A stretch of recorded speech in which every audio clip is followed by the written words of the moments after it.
चलिए बच्चों, आज हम पॉलिनोमियल का एक और क्वेश्चन लेके आए हैं। क्वेश्चन में हमें क्या स्टेटमेंट दी हुई है, ध्यान से देखिए कि if x-2 and x-4 are the factors of px² plus 5x plus r, px² plus 5x plus क्या दिया हुआ बच्चों r, देन प्रूव दैट जो p है that should be equal to r। अब हमें इस क्वेश्चन में गिवन क्या है, अभी ध्यान से देखिए। गिवन में ये है कि x-2 जो है वो इस पॉलिनोमियल का क्या दिया हुआ है, फैक्टर दिया हुआ है, और जो x-4 है वो भी इस पॉलिनोमियल का क्या है बच्चों, फैक्टर। तो अगर हम पहला स्टेप करें कि भी x-2 को क्या रख दें, 0, तो हमारे पास जो x की वैल्यू आएगी वो कितनी आ जाएगी बच्चों, 2।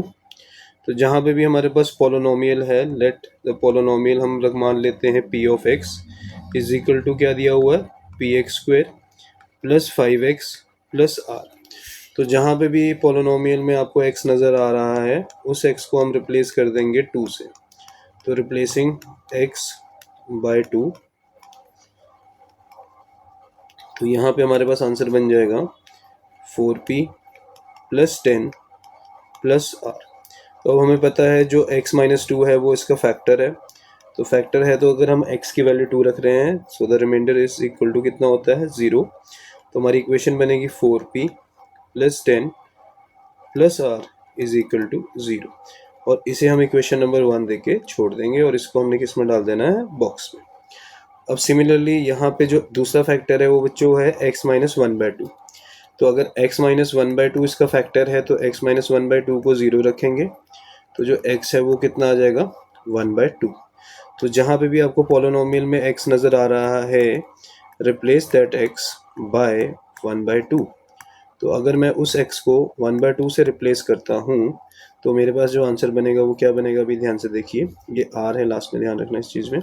तो ये बन जाएगा 1/4 प्लस 5/2 प्लस r। तो ये बन गया बच्चों p/4 प्लस 5/2 प्लस r।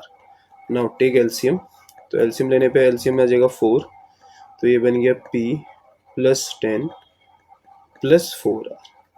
तो यानी हमारे पास जो p ऑफ 1/2 है उसकी वैल्यू आ जाएगी p प्लस 10 प्लस 4r। अब हमें पता है इसका भी रिमाइंडर क्या होगा बच्चों, 0 होगा। अब 0 रिमाइंडर क्यों होगा, क्योंकि हमें इसमें बोला गया है कि जो x-½ है वो इसका क्या है, फैक्टर है। तो फैक्टर है तो उसका जो रिमाइंडर होता है वो हमेशा किसके इक्वल होगा बच्चों, इक्वल टू 0। तो इसको भी हम इक्वल टू 0 कर देंगे। नाउ 4 को इसको क्रॉस मल्टीप्लाई करिए।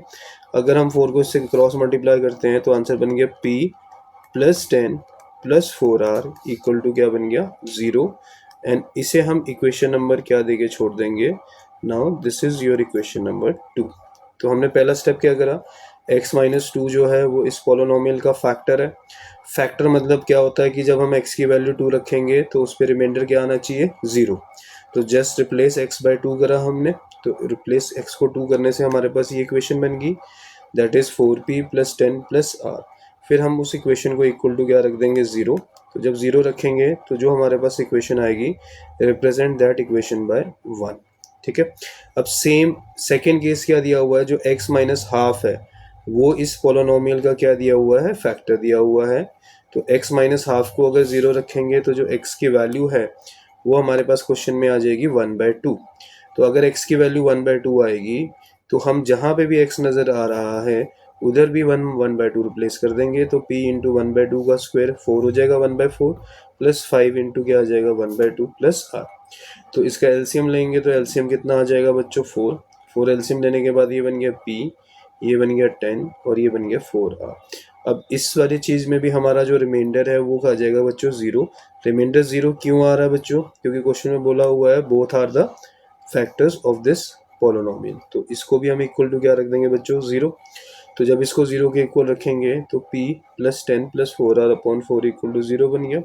तो p plus 10 plus 4r equal to क्या आ जाएगा, 0। नाउ अब हम दोनों इक्वेशन 1 एंड 2 को इक्वेट कर सकते हैं। तो यहाँ पे हम एक वर्डिंग लिखेंगे, फ्रॉम इक्वेशन 1 एंड इक्वेशन 2। तो अगर मैं 1 एंड 2 को इक्वेट करता हूँ तो मेरे पास क्या इक्वेशन बनेगी, 4p plus 10 plus r is equal to p plus 10 plus 4r। अब ये 10 और ये 10 क्या हो जाएगा बच्चों, कैंसिल हो गया।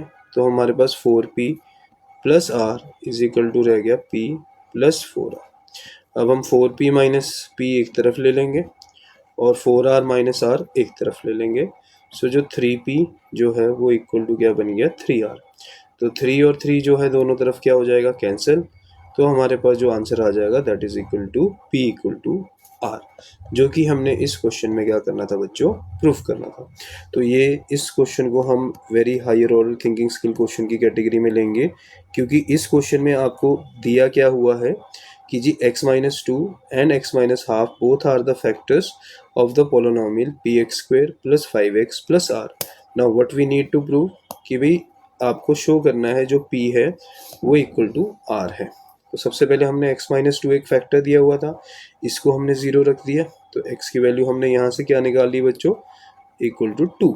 फिर उसके बाद पोलोनोमियल में x को रिप्लेस कर दिया हमने 2 से, तो 2 का स्क्वायर 4 हो जाएगा, 5 2 ज़ा 10 हो जाएगा प्लस r। तो ये जो इक्वेशन आई है दैट इक्वेशन को हमने इक्वल टू क्या रख दिया 0। अब आप पूछोगे सर 0 क्यों रखा, क्योंकि जहाँ पे भी हमें वर्ड क्या दिया होगा फैक्टर्स, उसका मतलब ये होगा कि जब हम उस पर वो वैल्यू पुट कर रहे हैं तो जो रिमाइंडर होगा वो इक्वल टू क्या आ जाएगा 0 आ जाएगा। तो जो भी हमारे पास इक्वेशन बनेगी दैट इक्वेशन हमने इक्वेशन 1 से रिप्रेजेंट करना है। फिर सेकेंड इक्वेशन है x minus half is also a factor of this polynomial. तो अगर ये भी इसका फैक्टर है तो इसको भी इक्वल टू 0 रख देंगे। तो इसका मतलब जो x है वो किसके इक्वल आ जाएगा, हाफ के इक्वल आ जाएगा। सो p ऑफ हाफ की वैल्यू पुट करने पे इक्वेशन बनेगी p इंटू 1/2 का whole square plus 5 into 1/2 plus r। तो p into 1/4 plus 5/2 plus r। फिर इसका क्या ले लेना है एलसीएम, एलसीएम में आएगा 4, फिर ये बन जाएगा p प्लस 10 प्लस 4r। इसको भी हम इक्वल टू क्या रख देंगे 0। 4 को क्रॉस मल्टीप्लाई कर दो, जब हम 4 को क्रॉस मल्टीप्लाई करेंगे तो ये 0 ही बन जाएगा। तो ये बन गया p plus 10 plus 4r equal to क्या बन गया 0। Now this equation represent equation number 2। अब इक्वेशन 1 और इक्वेशन 2 इन दोनों को हम सॉल्व करते हैं। तो 4p plus 10 plus r is equal to p plus 10 plus 4r। 10 से 10 क्या हो जाएगा बच्चों, कैंसिल हो जाएगा। 4p plus r is equal to हमारे पास बन गया p प्लस 4r। 4p में से p सब्ट्रैक्ट करेंगे यू विल गेट 3p, और 4r में से r सब्ट्रैक्ट करेंगे यू विल गेट 3r। तो ये 3 और ये 3 आपस में हो जाएंगे कैंसिल आउट। सो जो p है वो इक्वल टू क्या आ गया r। और यही हमने इस क्वेश्चन में क्या करना था बच्चों, प्रूफ करना था। Please note it down.